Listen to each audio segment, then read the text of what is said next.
They don't have, you know, when I came home, my mother had 7 children. Never needed to complain. Happy lady.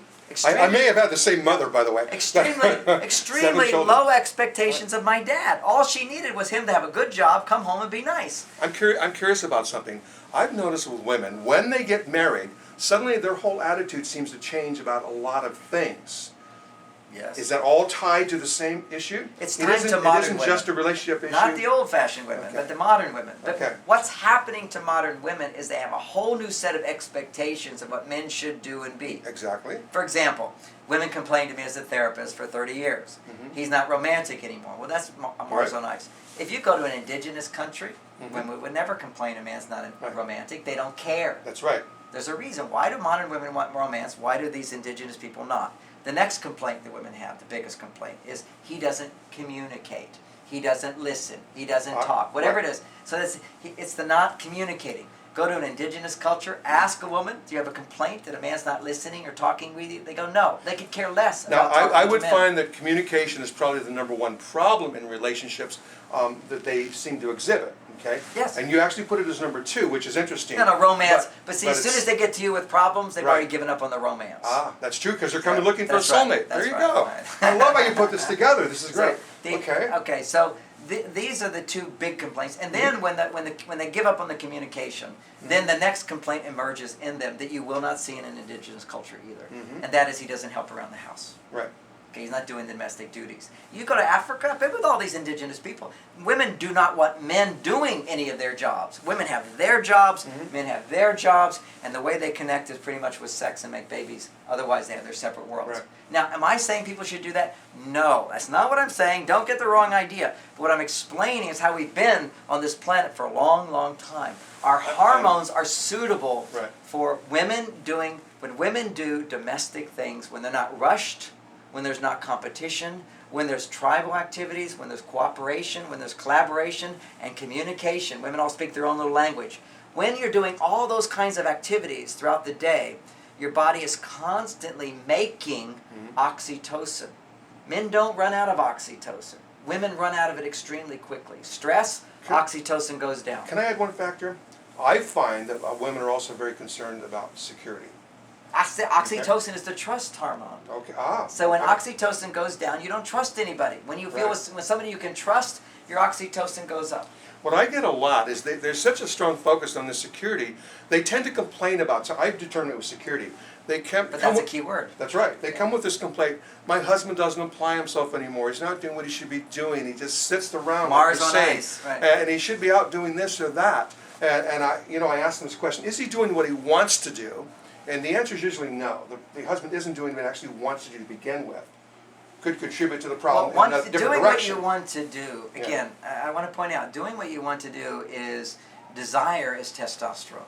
Simple as that. The hormone of desire I like is how you weave that testosterone. together there. Yeah. Okay. And if men's testosterone levels start to drop, they don't do what they want to do. They don't know what they want to do. Very interesting. Now, add to this the other point you were getting at, which is, if men are doing a job that they don't want to do, if he does that job for a noble cause, meaning I'm going to do something I don't want to do, but if I do it, it will save the life of my children, or will make my wife happy, or will make this world a better place. That's called sacrificing your desires for a noble cause.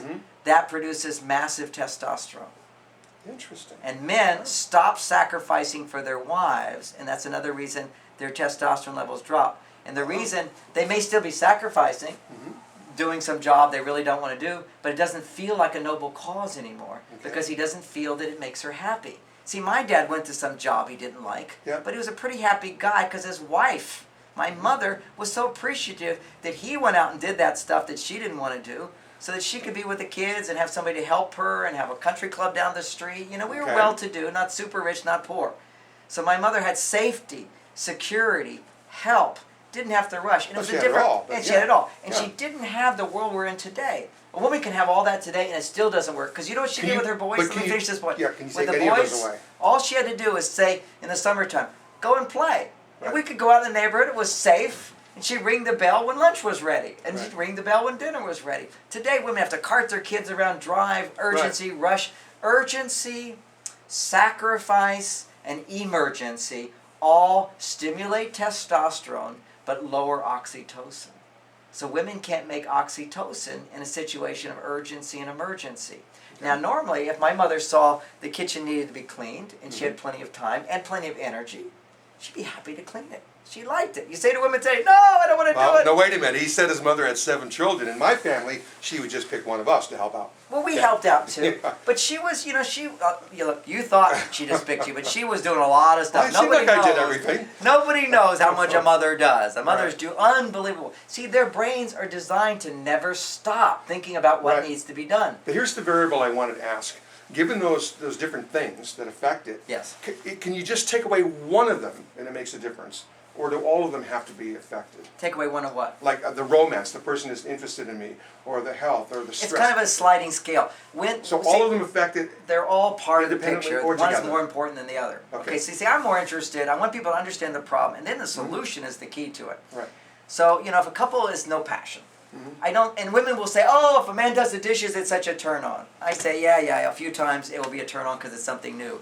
No, I've not seen this. I've not seen this. Say what?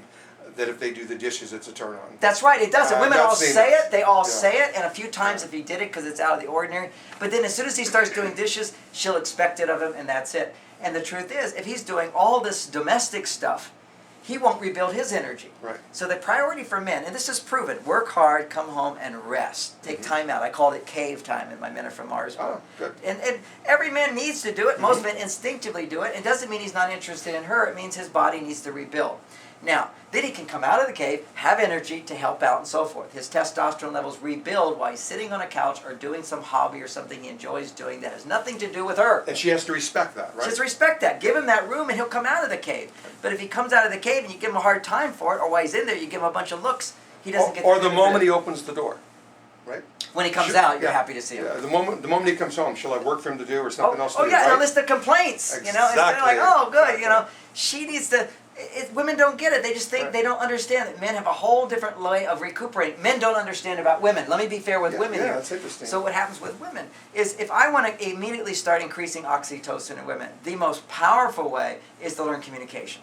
When women can talk about how they feel, what's going on in their life, without trying to solve the problem or without a man interrupting and solving the problem, huge amounts of oxytocin gets produced.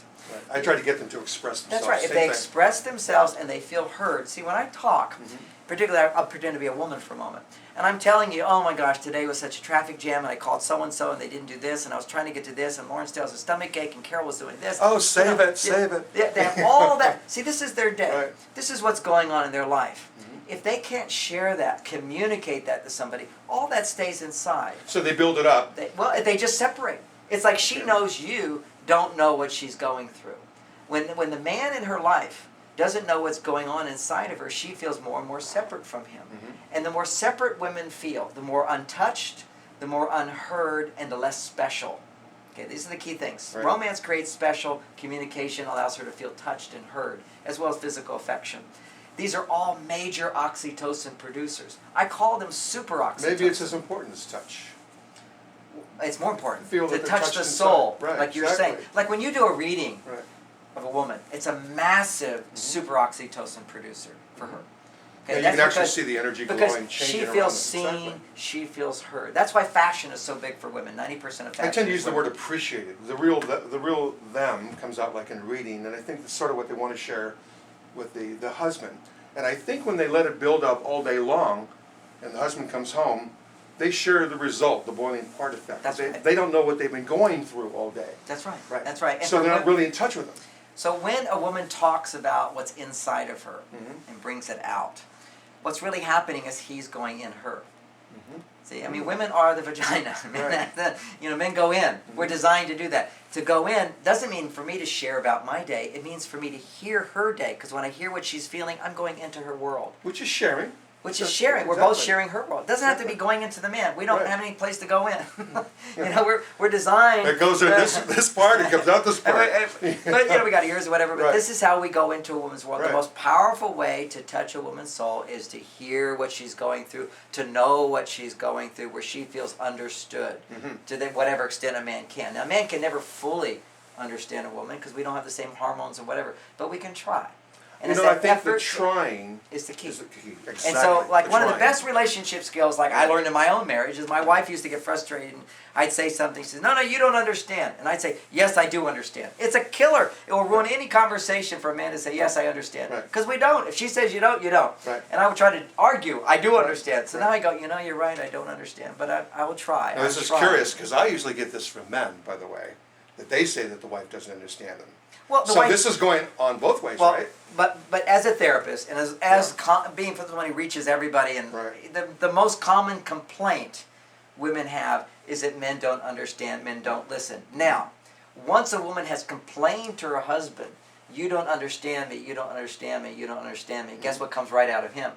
You don't understand me either. That's right. Right. So men's feeling of not understood is a reaction to her complaining, and that's A, and B is women don't understand men. Now, you know how you said how men, when they go through that sacrifice phase, actually raises their testosterone? A lot of women that I read feel that they've been in a relationship for 10, 20, 30 years, and they haven't been doing what they wanted to do in life. And so they communicated to me as if they've sacrificed. Oh, that's every that unhappy, helping them or hurting them? every proud man, Mhm. every successful proud man has made an enormous amount of sacrifices, and he's proud to tell you about them. He's happy That's to tell right. you about them. Yeah. You know, you get a bunch of guys, "Hey, this is my war scar, this is my scar here, this is what I went through." But from the point of view of I overcame, I achieved, I did this for a noble cause. We're proud of it. It builds our self-esteem. The more unhappy a woman is, the more she'll talk about her sacrifices.